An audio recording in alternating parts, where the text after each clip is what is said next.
Hello everyone, my name still remains M.A. Ido, and of course it's still real class.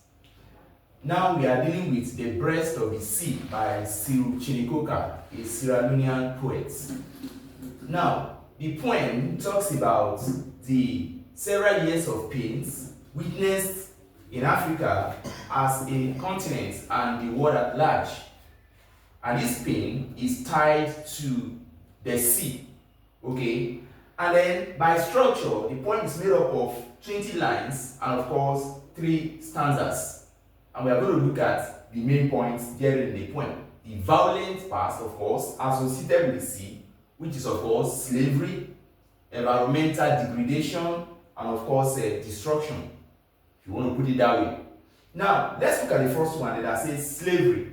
Now, you all recall that when you talk about transatlantic slave trade that lasted for close to 400 years, that's about 4 centuries, okay, where Africans were transported through the Atlantic Ocean overseas for the whites to use them as slaves or for slave trade.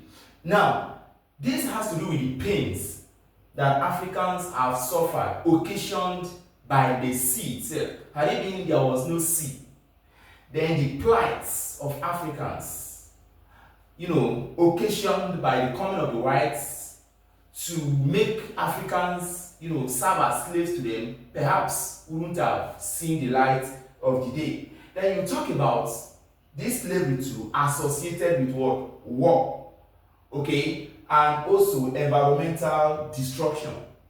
How did that come to play? Because most Africans suffered as a result of the whites being able to cross the sea with their ships or for whatever means of transportation through the sea, come to Africa to fight and then hold African captives, all right, taking them to their foreign lands.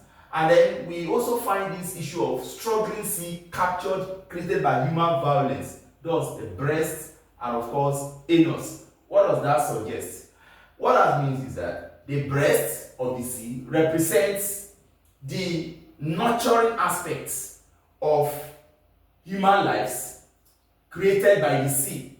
The sea is a means of survival for humans because through that you can get your waters and all of that. The same sea can lead to destruction as evident in how Africans were transported through the same sea, through the Atlantic Ocean and all of that. Then let's look at the impact of the sea to human existence. Number one, we have Noah's flooding, okay? Now, the same sea that we celebrate, all right, providing us with water. Of course, it is often said that water is life. It's the same sea that came around and wasted human lives during what they call Noah's floodings. And then the writer also makes reference to slavery and slave trade through Atlantic Atlantic Ocean and all of that. Then the sinking of Titanic. Now, all of these issues that have to do with sea boil down to the destruction meted out to people as a result of the impact or negative impact of the sea. Then we talk about Sierra Leonean witness civil war. Of course, don't forget that Sierra Leone is actually an island, a place surrounded by water, and the poet appears to be questioning that fact, that can the sea actually forestall or prevent Sierra Leone from having series of civil war that lasted for 11 years or thereabout or so. So essentially the poem talks about both the positive and negative impact of the sea witnessed by Africans and the world at large. Okay, so in our next class, we are going to be looking at the themes and the literary techniques deployed. Yes, welcome back. We are still looking at The Breast of the Sea by Syl Cheney-Coker.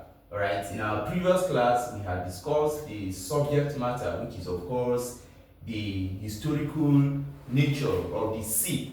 Okay, both its negative and positive effects completely captured and brought to the fore. But this time we are looking at the poem Breast of the Sea against the background of the thematic concern, that's the themes, and of course the literary techniques deployed. deployed. Now, let's quickly look at the themes therein. Negative and positive effects of the sea.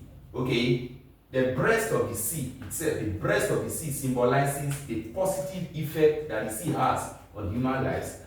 And then, of course, the anus represents the dark aspect of history as it concerns the sea.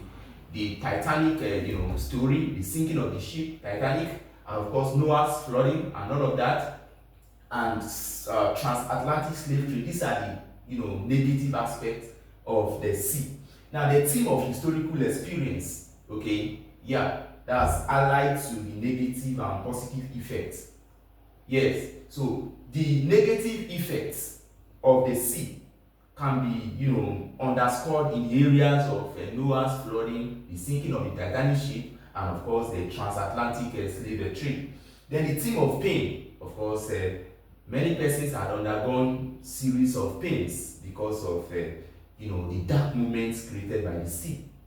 Transatlantic slave trade, where many Africans were shipped abroad through the sea, and of course the sinking of the Titanic ship. Yes, and of course things that have to do with sea that cause a lot of predicaments or plight in the life of people. Then you also talk about the impact of the sea. This impact can either be negative or positive. All right. Then we talk about the literary techniques used. First, we have personification, which is giving out of human qualities to non-human. The sea will groan. All right. Sea is not human for it to groan. Okay, that's to show you how it has created a lot of pains to people. Now, the mood is one of dissatisfaction, it's one of melancholy, and it's one of sadness because of the havoc, yes, created by the sea already. Then we talk about the tune. What the attitude project is reflective, because it talks about a time that Africans or the world at large had witnessed a lot of pains occasioned by the sea. So that's why the tune is said to be reflective, going back to those days when this plight occurred. And then it's also dark, one of sorrow, frustrating in fact, and it's quite mournful, one of lamentation, it's one of disapproval. And we also talk about the imagery, which is pictorial representation. The imagery is one of sight, it's visual. Alright, yes, because the sea itself creates a lot of pictures in our mind. Titanic ship, we could picture in our mind how slaves were being transported abroad through the Atlantic Ocean.